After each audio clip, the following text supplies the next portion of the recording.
Hello दोस्तों। आपके अपने प्रिय चैनल अभय पाठशाला पर आप सभी का हार्दिक स्वागत है मित्र। तो आज हम लोग कई दिन बाद मिल रहे हैं। थोड़ा त्यौहार की वजह से क्लासें नहीं हो पा रही थी, तो आज से हम अपनी क्लास फिर से उसी तरह कंटिन्यू करेंगे। और आज से जो हम थोड़ा सा अपना पैटर्न चेंज करेंगे। हम लोग पहले प्रैक्टिस सेट कर रहे थे, लेकिन मैंने सोचा कि वोकैब का भी जो वेटेज होता है वो पेपर में ठीक ठाक रहता है, उसका लेवल अच्छा रहता है। तो इसलिए थोड़ा सा वोकैब को भी ध्यान दिया जाए।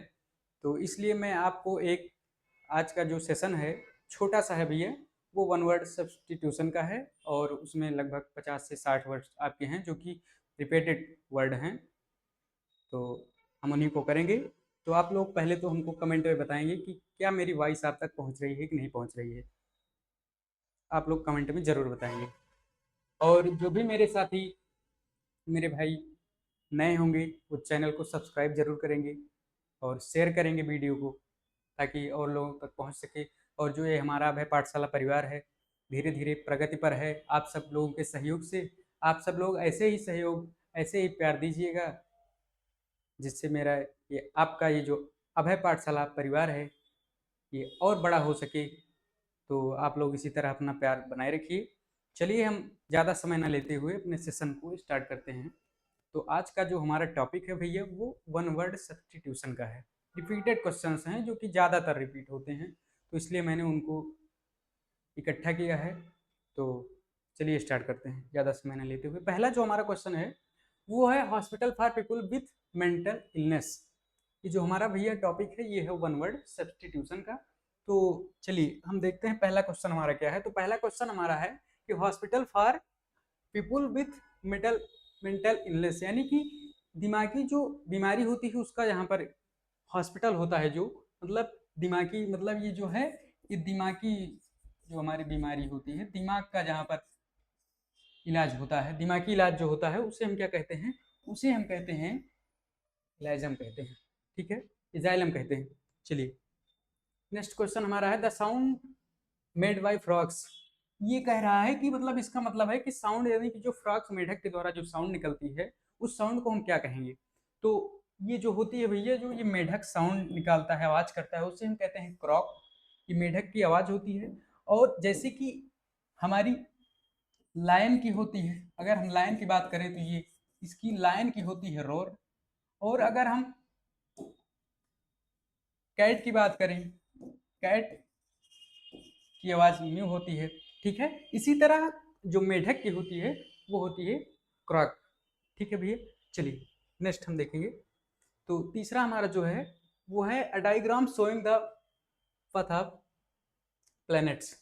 यानी कि जो डायग्राम, यानी कि होता है वो हमारे पथ को, यानी कि मार्ग को, किसके, प्लैनेट्स के मार्ग को जो शो करता है उसे हम क्या कहते हैं, उसे हम कहते हैं जोडियक। ये आपका रिपीटेड वर्ड है, यानी कि ये क्वेश्चन कई बार पूछा गया है। तो पेपर भी आपका बहुत नज़दीक है, तो हमें पेपर के लिए वो चीज़ें पढ़नी है जो कि ज़्यादा इंपॉर्टेंट हैं, जिनकी पॉसिबिलिटी ज़्यादा से ज़्यादा आने की है। क्योंकि देखिए हम लोग पहले पेपर से तो बहुत सारी चीज़ पढ़ते हैं, लेकिन जब पेपर आने वाला होता है या फिर पेपर नज़दीक रहता है, पेपर लगा होता है, तो हम उसी चीज़ को ज़्यादा ध्यान देते हैं जिसकी पॉसिबिलिटी ज़्यादा होती है, या जहाँ से हमारे एग्जाम में क्वेश्चन आने की संभावना है। मतलब हम एग्जाम में फाइट करने के लिए बेहतर से बेहतर चीज़ों को पढ़ते हैं। ठीक है भैया, तो ये आपका जो ये पथ होता है, प्लेनेट पथ, जो डायग्राम बनता है वो शो करता है, उसे हम क्या कहते हैं, जोडियक कहते हैं। नेक्स्ट हमारा क्वेश्चन क्या है कि beginning to exits recently formed or developed, है ना। यानी कि जो बिगिनिंग, शुरुआत होती है एकदम जीरो पॉइंट से, जो शुरुआत का दौर होता है किसी चीज का, बिगिनिंग होता है, उसे हम क्या कहते हैं, डेवलप्ड होने की जो एकदम शुरुआत पॉइंट होती है उसे हम क्या कहते हैं भैया, उसे कहते हैं नसेंट। ठीक है, उसे क्या कहेंगे, नसेंट। हमारी जो शुरुआत किसी चीज की होती है, एकदम जीरो से जो शुरुआत होती है उसे हम क्या कहते हैं, नसेंट कहते हैं। ठीक है, अगला क्वेश्चन जो हमारा है, क्वेश्चन नंबर 5 है। और आप लोग इससे रिलेटेड कुछ जो वर्ड्स हैं, तो आप लोग कमेंट बॉक्स में, अगर आपको पता है कुछ चीज़ें तो आप लोग कमेंट में उसका आंसर जरूर करिए। कुछ चीज़ें हमको एक्स्ट्रा जरूर बताइए, क्योंकि आपका पेपर आने वाला है।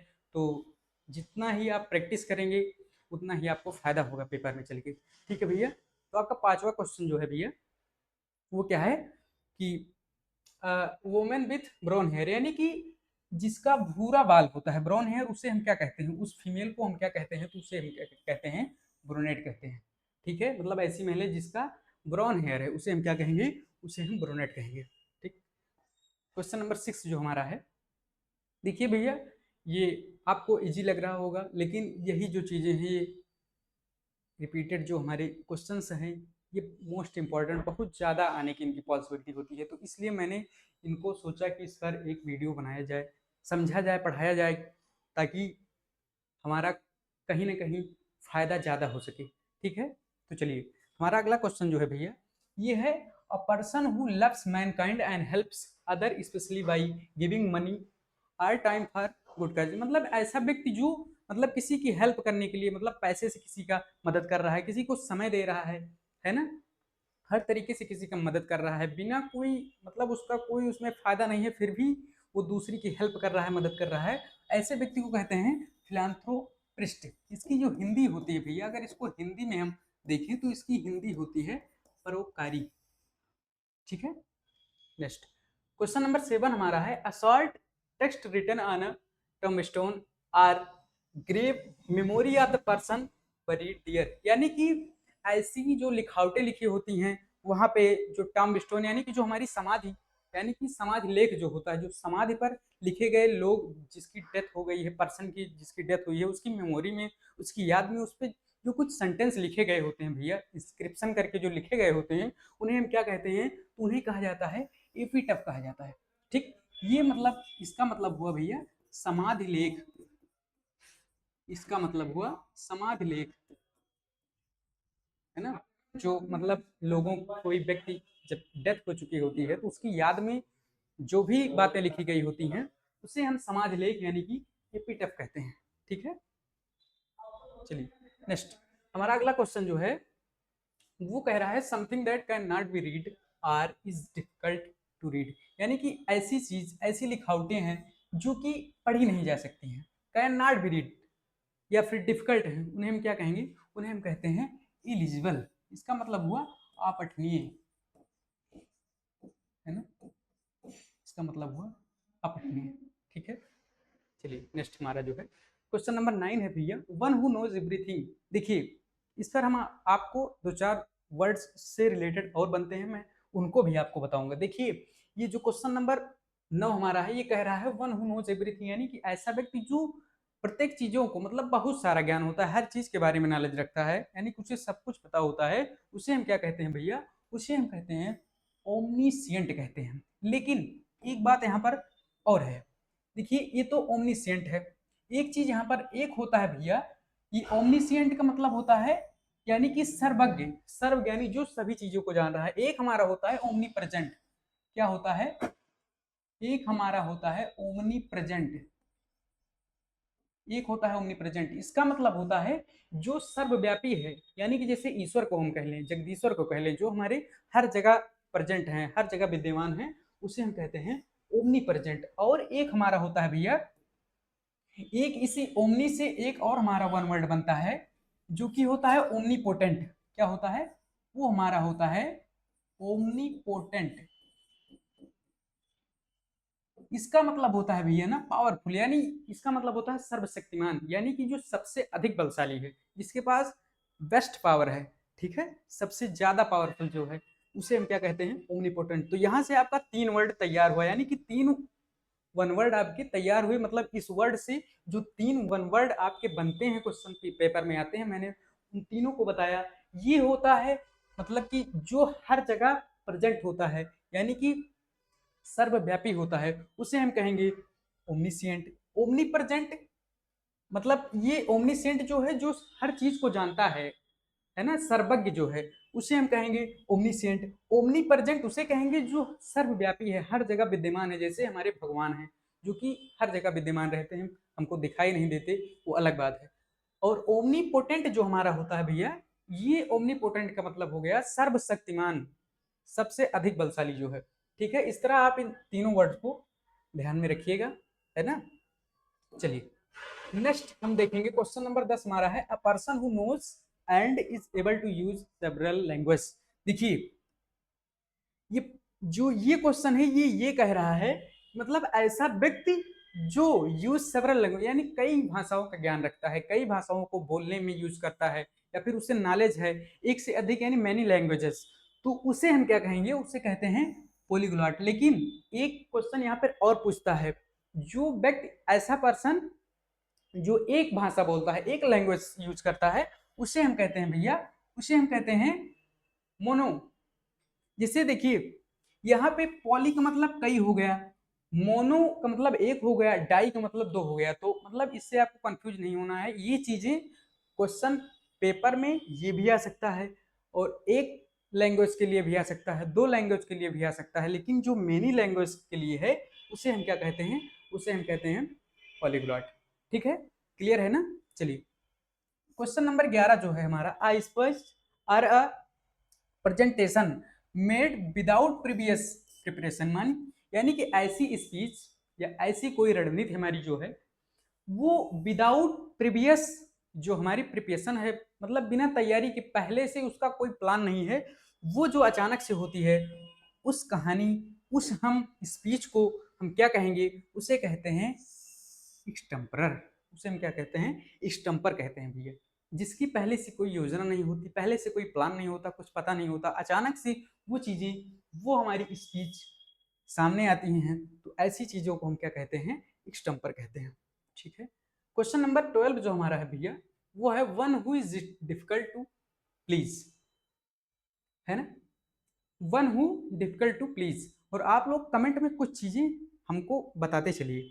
ठीक है, इसका मतलब होता है भैया, ये one who difficult to please यानी कि जो कठिन है, आसान नहीं है जो चीजें, मतलब जिसको समझाना समझना, या जिसका स्वभाव सरल नहीं है, आसान नहीं है, उसे हम क्या कहते हैं भैया, फास्टिडियस कहते हैं। इसको हम फास्टिडियस का मतलब होता है, इसका मतलब होता है हठी तुनुक, हठी तुनुक फास्टिडियस होता है, यानी कि आसान नहीं होता है, ये कठिन होता है व्यक्ति, इसका स्वभाव जो है वो एक सिंपल नहीं होता है, साधारण नहीं होता है, वो फास्टिडियस होता है, हठी होता है, तुनुक मिजाज का होता है ना, जो तुनुक मिजाज के आदमी होते हैं, व्यक्ति होते हैं।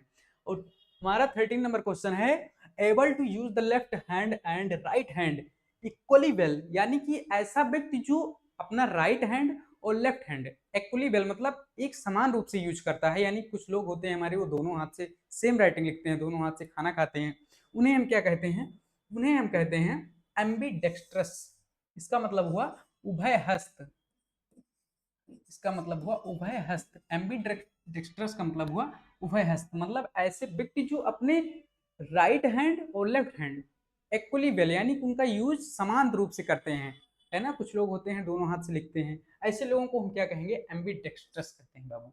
ठीक है, चलिए क्वेश्चन नंबर 14 जो हमारा है, वो है one who can not make mistake, यानी कि जिसमें कोई मिस्टेक कभी नहीं बनती है, कोई मिस्टेक नहीं होती है, यानी कि अचूक, इसका मतलब हो गया अचूक, है ना, लोग कहते हैं चूक हो गई यानी कि गलती हो गई, लेकिन ये जो है ये है अचूक, मतलब जहां पर कोई मिस्टेक नहीं है, कोई मिस्टेक नहीं बनती है, उसे हम क्या कहते हैं, उसे हम कहते हैं इनफेलिबल, इनफेलिबल कहते हैं। ठीक, चलिए क्वेश्चन नंबर 15 जो हमारा है, वो है someone who makes charitable donation intended to the welfare of other people. देखिए यही क्वेश्चन जो आपके पहले भी आ चुका था, एक फिलांथ्रोपिस्ट करके, जो परोपकारी होता है, और अल्ट्रिस्ट जो होता है भैया, इसका मतलब भी होता है परोपकारी। ये भी ऐसा व्यक्ति होता है जो दूसरे के लिए मतलब अपने बिना कोई फायदा के दूसरे के लिए हेल्प करता है, मनी से, टाइम उसे देता है, हर तरीके से उसकी जो हेल्प करता है, उसे हम क्या कहते हैं, उसे कहते हैं अल्ट्रिस्ट। कमेंट में आप लोग हमको कुछ चीज़ें जरूर बताइए भैया, है ना, जिससे मैंने अभी पहले फिलांथ्रोपिस्ट आपको पढ़ा चुका हूँ मैं, उसका मतलब होता है परोपकारी होता है, तो उसी से रिलेटेड ये जो आपका एक क्वेश्चन और है अल्ट्रिस्ट जो आता है हमारा, सेम चीजें इसमें भी कही गई हैं भैया ना। और जो क्वेश्चन नंबर 16 हमारा है, ये one who can not be corrected, यानी कि ऐसी चीज, ऐसे कोई दस्तावेज या कोई भी कुछ भी मान लीजिए है जिसमें कोई करेक्शन नहीं किया जा सकता, यानी कि कैन नॉट बी करेक्टेड, है ना, जो कैन नॉट बी करेक्ट यानी कि वो संशोधन के काबिल नहीं है, अपडेट के काबिल नहीं है, उसे हम क्या कहते हैं, उसे हम कहते हैं इनकरेजिबल, यानी कि जिसका संशोधन नहीं किया जा सकता है ना, जिसे अपडेट नहीं किया जा सकता, उसे हम क्या कहते हैं, इनकरेजिबल। ये सारे वर्ड मैंने जो आज की क्लास में लिया है भैया, थोड़े कम वर्ड हैं, बहुत ज़्यादा नहीं है, लेकिन जो भी हैं वो आप पेपर देने जाएंगे या फिर प्रीवियस ईयर वगैरह आप सेट सॉल्व करते होंगे तो चीज़ें आपको फील होंगी, है ना, कि ये क्या चीज़ें हैं, वो जो मेरे साथी, जो मेरे दोस्त पढ़ रहे हैं, मेहनत कर रहे हैं, उनको ये चीज़ें ज़रूर फील होंगी, है ना, कि ये चीज़ें क्या हैं। चलिए नेक्स्ट, हमारा जो क्वेश्चन नंबर 17 है भैया, वो है कि a person who rights and edits, ऐसा व्यक्ति, देखिए यहाँ पे एक वर्ड और होना था भैया ना, राइट्स एंड एडिट डिक्शनरीज।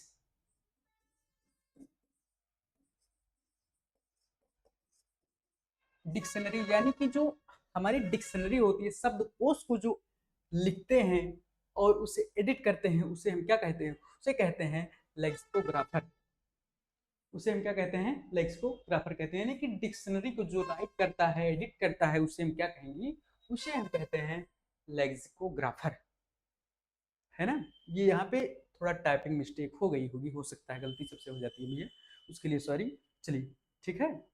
और जो हमारा क्वेश्चन नंबर 18 है वो कह रहा है a person who hates and avoids other people, यानी कि ऐसा व्यक्ति, देखिए इसके पहले हमारे जो क्वेश्चन थे वो हेल्प कर रहे थे लोगों को, मानव प्रेमी थे, वो सब परोपकारी थे, लेकिन अब जो है हमारे, वो इस क्वेश्चन में कहा जा रहा है पर्सन हु हेट्स, जो हेट्स करता है, अवॉइड करता है लोगों को, उसे हम कहते हैं मिसंथ्रोप।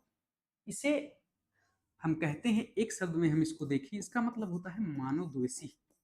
ये होता है मानवद्वेषी, यानी कि लोगों से घृणा करता है ना, उसे हम कहते हैं मिसंथ्रॉप। ठीक है भैया।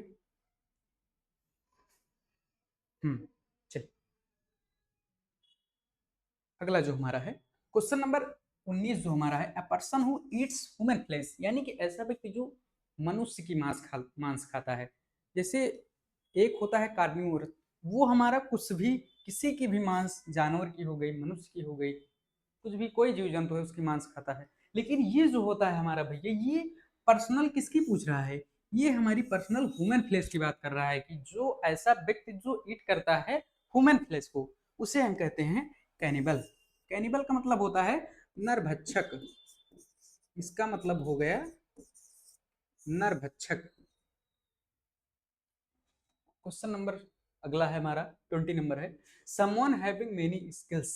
देखिए इसका मतलब हुआ भैया, जैसे समवन हैविंग मेनी स्किल्स, यानी कि ऐसा व्यक्ति है जिसके पास कई सारी स्किल्स हैं, कई सारी कलाएं हैं उसके पास, उसे हम क्या कहते हैं, वर्सेटाइल कहते हैं। इसका मतलब वर्सेटाइल का मतलब हुआ सर्वगुण संपन्न होता है, इसका मतलब सर्वगुण संपन्न होता है। वर्सेटाइल, ऐसे लोगों को हम वर्सेटाइल कहते हैं, जिसके पास कई सारी स्किल्स होती हैं, है ना, उसे हम कहते हैं वर्सेटाइल। अगला हमारा जो है an animal that lives in groups, ऐसे जानवर जो हमारे ग्रुप्स में, झुंड में रहते हैं, उसे हम क्या कहेंगे, जो हमारे झुंड में जानवर हमारे हैं, जो झुंड में रहते हैं यानी ग्रुप में रहते हैं, उसे हम कहते हैं ग्रिगेरियस कहते हैं। उसे हम क्या कहते हैं, उसे कहते हैं ग्रिगेरियस, झुंड में रहने वाले। इसका मतलब होता है, ग्रिगेरियस का मतलब होता है भैया झुंड में रहने वाले, ग्रुप में रहने वाले, है ना, एक सर्किल बनाकर रहने वाले जो होते हैं जानवर, उसे हम कहते हैं ग्रिगेरियस। ये वर्ड जो है ये एनिमल के लिए यूज हुआ है, ग्रिगेरियस, है ना। अ पार्शियल और टोटल लॉस ऑफ मेमोरी, यानी कि कुछ लोग होते हैं जिनकी मेमोरी लॉस, मतलब याददाश्त उनकी कमजोर होती है, कुछ भी चीज़ों को पढ़ेंगे, कोई भी चीज़ कहीं रख देंगे, उसको भूल जाएंगे, बहुत जल्दी भूल जाते हैं। तो ये जो डिजीज होती है उसकी, भूलने की जो ये बीमारी होती है भैया, उसे हम कहते हैं एमनीसिया कहते हैं। क्या कहते हैं, उसे हम कहते हैं एमनीसिया, भूलने की बीमारी होती है ये एमनीसिया। अगला हमारा अगला जो क्वेश्चन है क्वेश्चन नंबर 23 जो हमारा है, one who is easily deceived, यानी कि जिसे हम आसानी से धोखा दे सकते हैं, बेवकूफ बना सकते हैं, जिसे हम स्टूपिड कर सकते हैं आसानी से, उसे ठग सकते हैं, उसके साथ 420 वगैरह कर सकते हैं आसानी से, उसे हम कहेंगे, उसे हम क्या कहते हैं भैया, गलीबल कहते हैं। इसका मतलब होता है भोला भाले, जो हमारे भोला भाला जो व्यक्ति होता है, भोला भाला जो व्यक्ति होता है गलीबल होता है, इसे हम आसानी से बेवकूफ बना सकते हैं, है ना, किसे, गलीबल को। ठीक, इन शब्दों को आप बिल्कुल याद कर लीजिए, तैयार कर लीजिए, कहीं न कहीं आपको ज़रूर एग्ज़ाम में मिलेंगे, है ना? और ऐसी कोई बात नहीं है कि एसएससी, सीएचएसएल में भी आएँगे, ये हमारे एमटीएस में भी आते हैं, सीपीओ में आते हैं, सीजीएल में आते हैं, सीडीएस में आते हैं, स्टेनो में भी आते हैं, है ना? ये तो मैंने जो फ़ोकस किया है, वो इंडिविजुअल अभी तो सीएचएसएल के लिए ही है, लेकिन ये सारे वर्ड्स जो हमारे वोकैब्स होते हैं, ये कोई एक एग्ज़ाम के लिए नहीं फिक्स होते हैं भैया, ठीक है? ये कहीं भी किसी भी एग्ज़ाम में पूछे जा सकते हैं। चलिए हमारा जो क्वेश्चन नंबर 24 है वो है कि a person pretended to be somebody he is. देखिए, ऐसा व्यक्ति जो प्रिटेंडिंग यानी कि इसका मतलब होता है दिखावा करना। प्रिटेंड का मतलब होता है भैया दिखावा करना, है ना? जो दिखावा करने वाले होते हैं pretend to be somebody he, उसे क्या कहते हैं? जो प्रिटेंड दिखावा करते हैं, मतलब कहेंगे हम आपके लिए ऐसा कर देंगे, वैसा कर देंगे, है ना? मैं आपका बहुत सच्चा साथी हूँ, मैं आपके लिए जान दे सकता हूँ, लेकिन वास्तव में वो कुछ नहीं है, बस खाली वो क्या है, प्रिटेंडिंग करते हैं, दिखावा दिखावा करते हैं। उसे हम क्या कहते हैं? उसे हम कहते हैं हाइपोक्राइट। हाइपोक्राइट, है ना? थोड़ा शब्दों को फील करिए, फील करेंगे तो आसानी होगी याद करने में, समझने में, नहीं तो भूल सकते हैं, ठीक है? वोकैब है, वोकैब एक टफ टॉपिक तो है ही, लेकिन अब इसको याद करना भी ज़रूरी है, क्योंकि हमारे एग्ज़ाम में अगर वोकैब आपका नहीं तैयार है, देखिए भैया, देखिए इंग्लिश जो हमारी है, इंग्लिश इम्प्रूव कैसे हो सकती है? अगर आपको वोकैब आ रहा है ठीक ठाक, आपको नॉलेज है वोकैब का, तभी हम इंग्लिश लैंग्वेज को समझ पाएंगे, ठीक है? अगर आपको कुछ भी कोई सेंटेंस लिखा है, कोई स्टोरी लिखी हुई है, अगर हम उसकी मीनिंग उसका ट्रांसलेट नहीं कर पा रहे हैं हिंदी में, तो हमारे लिए ऑलरेडी वैसे भी फिक्स है कि वो इंग्लिश लैंग्वेज टफ तो लगेगी ही, लेकिन आपका अगर वोकैब्स तैयार है, और सबसे बड़ी बात तो ये है, अगर हमको इंग्लिश को इम्प्रूव करना है तो हमको डेली कोई ना कोई स्टोरी आर्टिकल्स पढ़ना चाहिए, रीड करना चाहिए।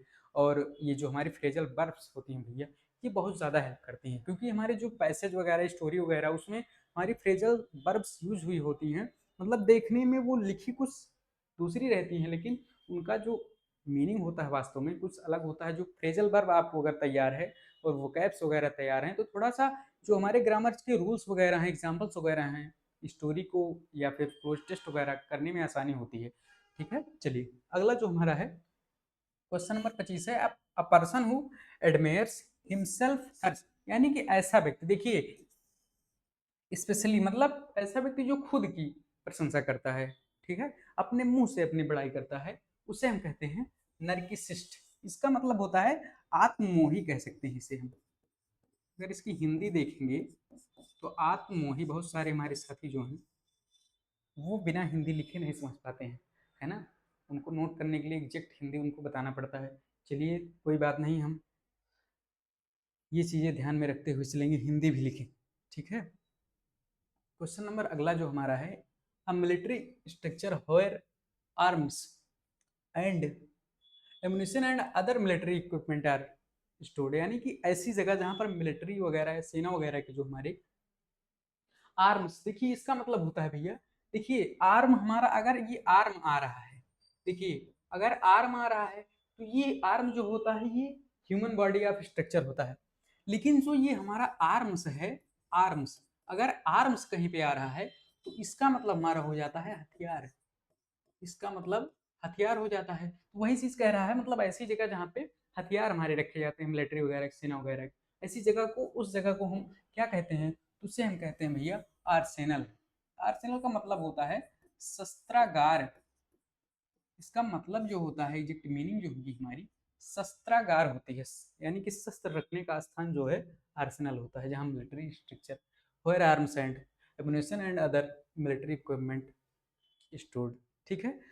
जो हमारा क्वेश्चन नंबर 27 है, a man who knows a lot about things like food, music and art, मतलब ये ऐसा व्यक्ति होता है जो, जैसे फूड का हो गया, म्यूजिक का हो गया, आर्ट का हो गया, उसका पारखी होता है, स्पेशलिस्ट होता है, यानी कि भोजन को बहुत अच्छे तरीके से चेक करके बता सकता है कि हाँ कैसा है कैसा नहीं है।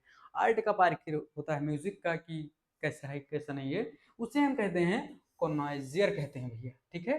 ये कॉनॉइजियर जो होता है भैया, इसका मतलब होता है पारखी होता है, इसका मतलब किसी चीज का पारखी हो गया, जैसे फूड का हो गया, म्यूजिक का हो गया, है ना, आर्ट का हो गया, उसे हम कहते हैं। इसकी स्पेलिंग एरर भी बहुत, स्पेलिंग एरर में भी ये क्वेश्चन कई बार पूछा गया है आपका। इसकी स्पेलिंग आप लोग एक बार लिख लीजिएगा और थोड़ा सा ध्यान दीजिएगा। इसमें जो है, इसमें भैया डबल एन आता है और डबल एस आता है, ये चीज़ें आपको ध्यान देनी चाहिए, ठीक है। चलिए अगला हमारा जो है 28 नंबर जो है हमारा, man behaving more like a woman than as, मतलब ऐसा व्यक्ति जिसका जो बिहेवियर है, व्यक्तित्व जो है वो कैसा होता है, वो वुमन की तरह होता है, महिला की तरह होता है। ऐसे व्यक्ति को हम क्या कहते हैं भैया, एफीमिनेट कहते हैं। एफीमिनेट मतलब जिसका बिहेवियर होगा वो नारी जैसा होता है ना, फीमेल जैसा व्यवहार जो करता है, सारी चीज़ें, उसकी आवाज़ें, उसकी एक्टिविटीज़, बॉडी लैंग्वेज जो उसकी हैं, वो सारी चीज़ कैसी होंगी, वो एक फीमेल यानी कि नारी की जैसी होंगी। उसे हम क्या कहेंगे, एफीमिनेट कहेंगे, ठीक है। अगर आपको कहीं डाउट हो रहा है, चीज़ें अगर नहीं समझ में आ रही हैं भैया, तो आप लोग कमेंट बॉक्स में ज़रूर बताइएगा, ठीक है। उसको हम थोड़ा और ईजी करेंगे। चलिए अगला हमारा है, a person who believes all events are predetermined or subject to fate. ऐसा व्यक्ति जो अपने भाग्य पर विश्वास करता है, मतलब जैसे कुछ लोग होते हैं, कहते हैं कि मुझे सफलता नहीं मिली, मेरी किस्मत ने साथ नहीं दिया, मैंने मेहनत बहुत किया था, है ना। तो ऐसे लोग होते हैं, वो वल्ली डिपेंड होते हैं अपनी किस पर, किस्मत पर डिपेंड होते हैं, अपने भाग्य पर डिपेंड होते हैं भैया ना। तो ऐसे लोगों को क्या कहते हैं हम, फैटालिस्ट कहते हैं। ये होते हैं भाग्यवादी, ये मेहनत नहीं करेंगे, काम नहीं करेंगे, सारी जिम्मेदारी किसके ऊपर देंगे, भाग्य के ऊपर, अपनी किस्मत के ऊपर देंगे, ठीक है। और एक इससे वर्ड, एक हमारा ये तो फटलिस्ट है, एक होता है फटल। देखिए ये वर्ड देकर आपको कंफ्यूज वो कर सकता है, फटल फटलिस्ट में आप कंफ्यूज हो सकते हैं, कभी होता है ऐसा। तो ये होता है डेंजरस होता है, इसका मतलब होता है डेंजरस, यानी कि खतरनाक, जो घातक। ये इसका मतलब हुआ घातक। और ये जो हमारा फटलिस्ट है, ये हमारा क्या होता है, भाग्यवादी, यानी कि भाग्य में विश्वास करने वाला, है ना। अगला जो हमारा है, अब प्लान ऑफ अ जर्नी, मतलब जो हमारा जर्नी का, यात्रा का प्लान होता है, इंक्लूडिंग द रूट, उसमें रूट, प्लेस विजिटेड, यानी कि उसमें रूट वगैरह, प्लेस, किस रास्ता से जाना है, कहाँ पे जाना है, कैसे जाना है, सारी चीज़ें उसमें इंक्लूड होती हैं, उसे हम कहते हैं इटिनरी कहते हैं। जैसे हम लोग कहीं जाना होता है तो प्लान करते हैं, किस रास्ते से जाना है, हमको कहाँ पे जाना है, कहाँ रुकना है, कितनी देर रुकना है, किस होटल में रुकना है, सारी चीज़ें उसमें, मतलब कि उसमें मेंशन होती हैं, इंक्लूड होती हैं, उसे हम क्या कहते हैं, इटिनरी कहते हैं, इटिनरी कहते हैं, ठीक है भैया। क्वेश्चन नंबर 21 जो हमारा है भैया, वो है someone who walks about in sleep। ऐसा व्यक्ति, ऐसा पर्सन है जो कि स्लीप, यानी कि सोते समय वाक टहल रहा है, यानी कि जो सोते समय भी नींद में जो चलता है, उसे हम कहते हैं भैया सोमनम्बुलिस्ट। सोमनम्बुलिस्ट कहते हैं उसे।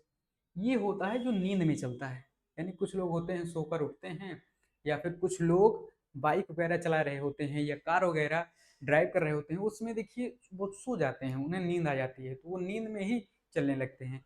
तो ऐसे व्यक्ति को हम क्या कहते हैं, सोमनम्बुलिस्ट कहते हैं, ठीक है भैया। तो ये आपका 31 क्वेश्चन हो चुका है। आप लोग कमेंट बॉक्स में हमको बताएंगे कि क्लास कैसी लग रही है, चीज़ें सारी आपको समझ में आ रही हैं कि नहीं आ रही, ठीक है।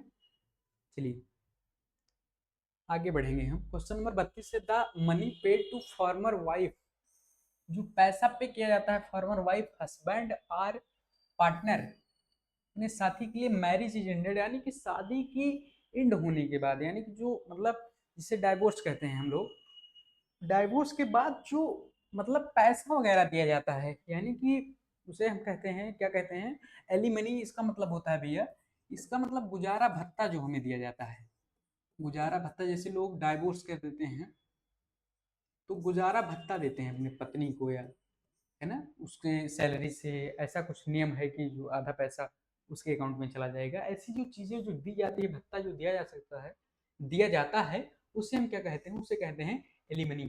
क्वेश्चन नंबर 33 जो हमारा है, a glass tank where fish and water plants are kept, मतलब ऐसा ग्लास टैंक, कोई भी जगह जहाँ पर पानी है उसमें फिश या वाटर प्लांट जो हमारे जलीय पौधे हैं और जो हमारी मछली है, वो जो केप्ट जो रखे जाते हैं ऐसी जगह को हम क्या कहेंगे, उसे कहते हैं भैया, उसे कहते हैं एक्वेरियम। उसे हम क्या कहेंगे, एक्वेरियम। यानी कि जो हमारे जलीय पौधे होते हैं, फिश होती हैं, टैंक का ग्लास ऐसी जगह पे रखे जाते हैं हम, उसे हम क्या कहते हैं, उसे हम कहते हैं एक्वेरियम। जैसे कुछ हमारे पौधे होते हैं, उसको कुछ लोग जैसे बॉटल वॉटल में, जैसे मनी प्लांट वगैरह कभी कभी देखा होगा आपने, बॉटल में रखते हैं, तो ऐसी जगह को, उस बॉटल को हम एक्वेरियम कह सकते हैं, है ना, वही है एक्वेरियम। अगला जो हमारा है भैया वो है question number 34, N assembly of worshippers. ठीक है, यानी कि वर्शिपर्स असेंबली, मतलब जो असेंबली मतलब सभा होता है, वर्शिपर यानी कि जो पूजा करने वाले होते हैं उनकी जो असेंबली होती है, या फिर a group of people who have come together in a religious building. जो हमारी रिलीजियस धार्मिक हमारी जो इमारत बनी हुई है, बिल्डिंग बनी हुई है, वहां पर जो इकट्ठा होते हैं, वर्शिप एंड प्रे यानी कि पूजा प्रार्थना करने के लिए इकट्ठा होते हैं, ऐसी जगह को हम क्या कहते हैं, उसे हम कहते हैं बाबू कांग्रीगेशन कहते हैं। उसे हम कहते हैं कांग्रीगेशन। मतलब ऐसी जगह जहाँ पर हमारे पूजा करने वाले जो हमारे वर्शिपर्स होते हैं वो इकट्ठा होते हैं, या फिर जो हमारी रिलीजियस बिल्डिंग होती है उसमें इकट्ठा होते हैं, उसे हम क्या कहते हैं, उसे हम कहते हैं कांग्रीगेशन कहते हैं। ठीक है, कांग्रीगेशन का मतलब होता है धार्मिक सभा। अगर इसकी हम हिंदी देखेंगे भैया तो ये होता है, ये धार्मिक सभा होता है इसका मतलब।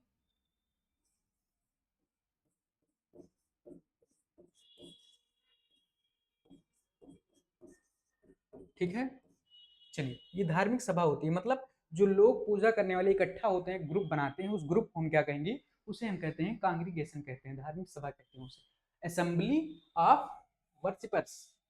क्वेश्चन नंबर 35 हमारा है, that through which light can not pass, मतलब जिसमें लाइट पास ना हो, प्रकाश आर पार ना हो पाए, है ना, उसे हम क्या कहते हैं, ओपक। इसका मतलब होता है अपारदर्शी। इसको आप, इस चीज को आप लोग फिजिक्स में भी पढ़ते होंगे, अपारदर्शी, जिसमें लाइट आर पार ना हो, प्रकाश आर पार ना हो, उसे हम कहते हैं ओपक कहते हैं। ठीक है, क्वेश्चन नंबर जो 36 हमारा, one who offers one service without being forced, मतलब ऐसा व्यक्ति जो होता है भैया वो बिना किसी फोर्स के, मतलब स्वयं सेवक जो होता है ना, जो अपनी मर्जी से जो सर्विस सेवा करता है, ऑफर करता है सेवा करने के लिए बिना कोई फोर्स, बिना किसी उत्तेजना के, है ना, बिना कोई प्रेशर की, उसे हम क्या कहेंगे, उसे हम कहते हैं वॉलंटियर। वॉलंटियर जो होता है हमारा, ये होता है स्वयं सेवक,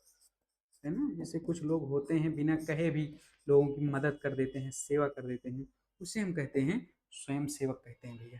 ठीक है, अगला जो हमारा है वो है to give up one's authority to throne, यानी कि ऐसा व्यक्ति जो अपने सिंहासन या अपने पद का त्याग कर देता है, उसे हम क्या कहते हैं, वो एब्डिकेट जो होता है, ये किसी चीज को त्यागना या छोड़ना होता है, लेकिन किसे, यानी आपके पास कोई उपाधि का आप त्याग कर रहे हैं, किसी आपके पास कोई रैंक है अगर उसको आप छोड़ रहे हैं, उसको गिव अप कर रहे हैं, तो वो हुआ आपका एब्डिकेट होता है ना, ये होता है एब्डिकेट। ये थ्रॉन, सिंहासन को, अपनी अपने पद को, अपने अधिकार को अगर आप त्याग रहे हैं तो वहां क्या यूज करेंगे, एब्डिकेट होता है। ठीक है, अगला जो हमारा है, an arrangement of flowers that is usually given as a present, यानी कि फ्लावर्स को जो अरेंजमेंट करके जो बनाया जाता है, मतलब फ्लावर्स को अरेंज करके, इकट्ठा करके, यानी कि उसमें थोड़ा काट पीट करके सजावट करके उसको ढंग से जो अरेंजमेंट किया जाता है, उसे हम क्या कहते हैं, बुकट। इसका बुकट जो होता है, बुकट यही होता है हमारा, इसे जो हम कहते हैं गुलदस्ता, वो यही होता है हमारा बुकट। इसका मतलब होता है गुलदस्ता। हमारा क्वेश्चन नंबर 39 है, a person that one work with at same place in a profession और अ बिजनेस, मतलब ऐसे व्यक्ति जो वर्क करते हैं एक साथ किसी प्रोफेशन में, किसी व्यवसाय में, है ना, किसी कंपनी वगैरह में, या कहीं भी आप एक साथ काम कर रहे हैं, है ना, कोई बिजनेस एक साथ मिलकर पार्टनरशिप में कर रहे हैं, कुछ भी कर रहे हैं, उसे हम कहते हैं कलीग कहते हैं। इसका मतलब होता है हमारा सहकर्मी होता है। जैसे हमारा क्लासमेट्स होता है हमारा सहपाठी, वैसे ये होता है कलीग, ये साथ में काम करने वाले, वर्क करने वाले होते हैं, इसे हम कहते हैं कलीग, मतलब सहकर्मी। अगला जो है हमारा वो है कि विड स्प्रेड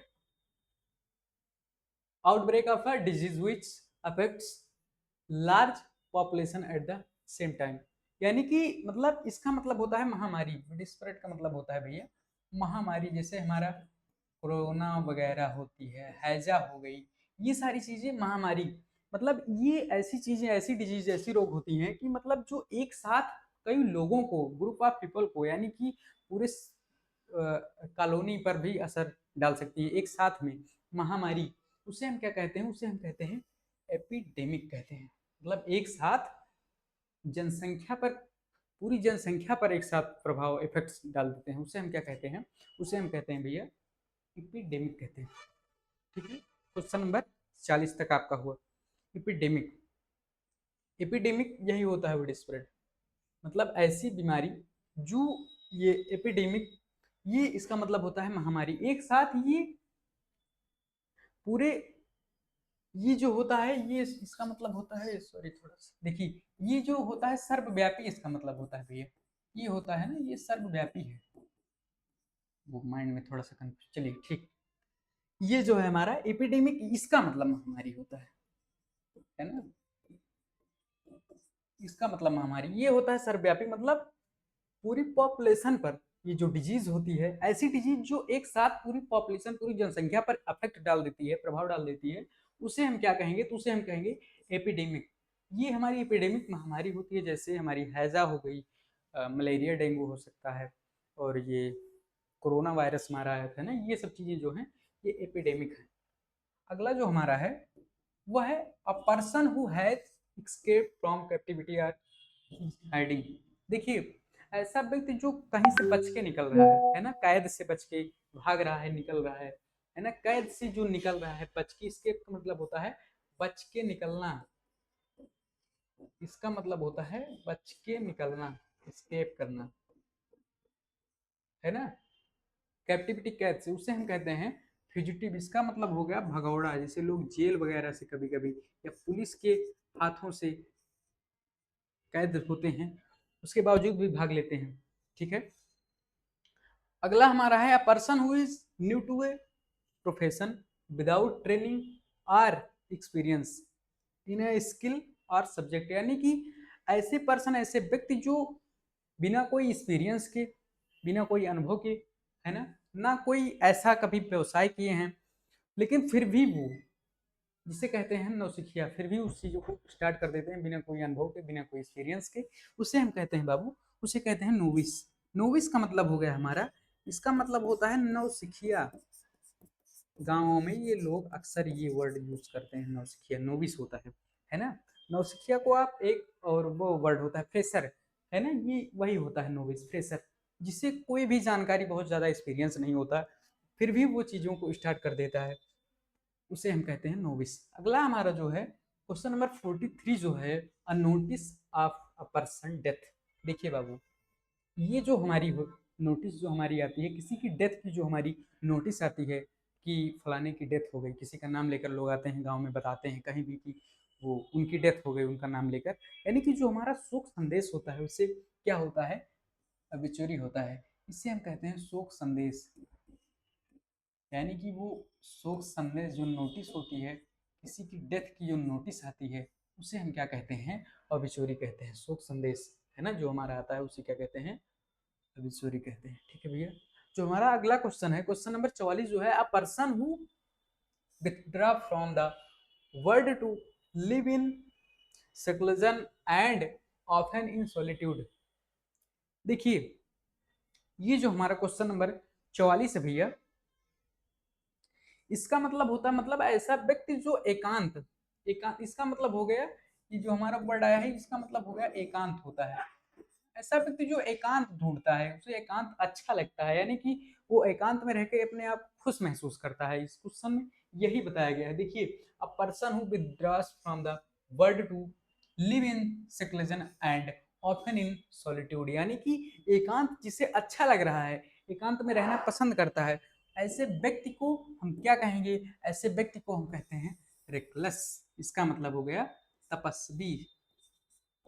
जैसे आप लोग भी एक तरह से तपस्या ही कर रहे हैं एकांत में। कुछ लोग घर से बाहर आए होंगे तैयारी करने के लिए, है ना, तो अकेले रह रहे हैं, एकांत में रह रहे हैं, तो क्या कह रहे हैं, कर रहे हैं, वो तपस्या कर रहे हैं, उन्हें भी रेकलेस कह सकते हैं। अगला हमारा जो है क्वेश्चन नंबर 45 है, a close fitting cover for a sword or knife, cover for the blade और weapon or a tool। मतलब ये कवर की बात कर रहा है, जो हमारे जैसे तलवार वगैरह या चाकू वगैरह में जो ऊपर से देखा होगा कवर लगाई जाती है, जो भी हमारे ब्लेड टाइप के जो धारदार हमारे जो शस्त्र होते हैं, उनमें जो कवर ऊपर से लगाई जाती है, उस कवर को हम क्या कहते हैं भैया? उसे हम कहते हैं शीथ। ये जो परत उसके ऊपर एक कवर लगाई जाती है, आवरण जो उसके ऊपर लगा दिया जाता है, उसे हम क्या कहते हैं? उसे हम कहते हैं शीथ। जैसे तलवार वगैरह में देखा होगा आपने, एक कवर लगाई रहती है, उसे उस कवर को हम क्या बोलते हैं? उसे शीथ बोलते हैं। क्या बोलेंगे? शीथ बोलेंगे। ठीक है। क्वेश्चन नंबर अगला जो हमारा है 46 नंबर है, a list of items to be discussed at a meeting. यानी कि जो आइटम, लिस्ट ऑफ आइटम, जो लिस्ट में आइटम होता है, यानी कि उसकी जो डिस्कशन की जाती है एट मीटिंग, किसी मीटिंग में डिस्कशन की जाती है, उसे हम क्या कहते हैं? जिस लिस्ट में हमारा जो सारा ब्यौरा, सारी कहानी, उसमें किसी मीटिंग, जो मीटिंग होती है उसके बारे में जो सारी चीज़ें मेंशन होती हैं, उसे हम क्या कहते हैं? उसे हम कहते हैं एजेंडा कहते हैं। क्या क्या बोलेंगे? वो हमारी एजेंडा होती है। ऐसी लिस्ट जिसमें मीटिंग की सारी चीज़ें मेंशन हुई हैं, उसे हम क्या कहेंगे? एजेंडा कहेंगे। इसका मतलब, एजेंडा का मतलब सूची, एक लिस्ट ही होती है ये लिस्ट ही होती है, देखिए, है ना, एजेंडा। क्वेश्चन नंबर 47 जो है हमारा, animal and plants growing or living in near water. ऐसे एनिमल या प्लांट्स जो कि पानी में ही रहकर जीवित रहते हैं, यानी कि पानी में ही उगते हैं, पानी में ही रहते हैं, उसे हम कहते हैं इक्वेटिक। इक्वेटिक का मतलब हो गया जलीय। जो हमारे जलीय जीव होते हैं, हमारे जलीय प्लांट्स होते हैं, उसे हम क्या कहते हैं? इक्वेटिक कहते हैं। ठीक है। तो ये हमारी आज की क्लास रही भैया, जो कि हमारा 47 वन वर्ड्स था, और ये रिपीटेड था। काफ़ी ज़्यादा परीक्षा की दृष्टि से बहुत बेहद शानदार था। तो इसी तरह अभी हम एक एक क्लास आपको, एक दो क्लास वन वर्ड की हम और देंगे, कि ताकि आपको पेपर में जाने के बाद मतलब ये चीज़ें ना फील हो कि मैंने काश पढ़ा होता तो चीज़ें कर ले जाता, है ना। देखिए, पेपर से तैयारी करते समय तो हम लोग बहुत सारी चीज़ें पढ़ते हैं, बहुत सारे वन वर्ड पढ़ते हैं, लेकिन हमारा जब पेपर आ जाता है तो हमको उन्हीं चीज़ों पर फोकस करना है, वही चीज़ पढ़ना है जो कि हमारे पेपर में आने की पॉसिबिलिटी 90% या 70% तक बनी रहती है। हम उन्हीं चीज़ों को पढ़ते हैं। वैसे तो आपको तैयारी करने के लिए अगर कहा जाए तो आपको लगभग 1000 वन वर्ड सब्स्टिट्यूशन पढ़ना पड़ेगा, लेकिन आप 1000 पढ़ लेंगे, उसमें फिर आपको ज़्यादा तो नहीं कह सकते, लेकिन कि 95% अगर आप 1000 पढ़ लिए हैं तो उसमें से आप कर ले जाएंगे, क्योंकि आपको, आपके सामने क्वेश्चन आएगा, उसमें से आप अगर 1000 पढ़ लिए हैं तो 1000 में तीन, चारों ऑप्शन में से तीन जो ऑप्शन होगा उसका आपको तो पक्का पता होगा। अगर आप 1000 वन वर्ड पढ़ ले रहे हैं तो 1000 में से तीन का आप पता है। मान लीजिए कोई छूटा है भी, एक आध चौथा ऑप्शन आपका है, नया आ गया है, नहीं पढ़े हैं, तो उसको आप टिक कर दीजिए, क्योंकि तीन तो आपको पता ही है कि ये तीन वो है, वो है, अगला वो है, तो चौथा आपके लिए एलिमिनेट हो जाएगा। वैसे भी तीन ऑप्शन आप एलिमिनेट, तो पढ़िए, ठीक है। आपका पेपर है, थोड़ा पेपर को अपने फोकस करके बाकी तैयारी अपनी कंटिन्यू वैसे चलने दीजिए, ठीक है। तो चलिए, आज के लिए इतना ही। मिलते हैं नेक्स्ट क्लास में ऐसे क्वेश्चंस के साथ, है ना, ऐसे अच्छे अच्छे सेशन के साथ मिलेंगे हम लोग, और क्लास को ऐसे कंटिन्यू रखेंगे। तो आप लोग कमेंट में बताइएगा कि आपको क्लास कैसी लगी, क्वेश्चंस कैसे लगी, चीज़ें सारी समझ में आई कि नहीं आई। तो आज के लिए इतना ही दोस्त, मिलते हैं अगली क्लास में। और आप लोग अपने अभय पाठशाला परिवार को थोड़ा सा सपोर्ट करिए। आप लोग कहीं ना कहीं कंजूसी तो कर ही रहे हैं भाई, है ना, तो कंजूसी ना करिए आप लोग, थोड़ा सा भाई अपने परिवार को, आपका परिवार है ना, तो आप लोग इसको बढ़ाइए, थोड़ा सा सपोर्ट करिए, तभी ये आगे चल पाएगा, तभी हम लोग इसके लिए मेहनत और कर पाएंगे, ठीक है। और हमको अच्छा लगेगा, हम लोग इसके लिए दिन रात लगे हुए हैं, मेहनत कर रहे हैं लगातार भैया। तो आप लोग ज़रूर सपोर्ट करिए, और आप लोगों से बहुत सारा प्यार आशीर्वाद हमको मिल भी चुका है, ठीक है। तो इसी तरह आप सपोर्ट करते रहिए, ताकि आपका अभय पाठशाला जो हमारा परिवार है वो बेहतर से बेहतर हो सके और हम लोग अच्छे प्लेटफॉर्म पर पहुंच सकें। तो चलिए आज के लिए इतना ही, मिलते हैं नेक्स्ट क्लास में। जय हिंद, जय भारत।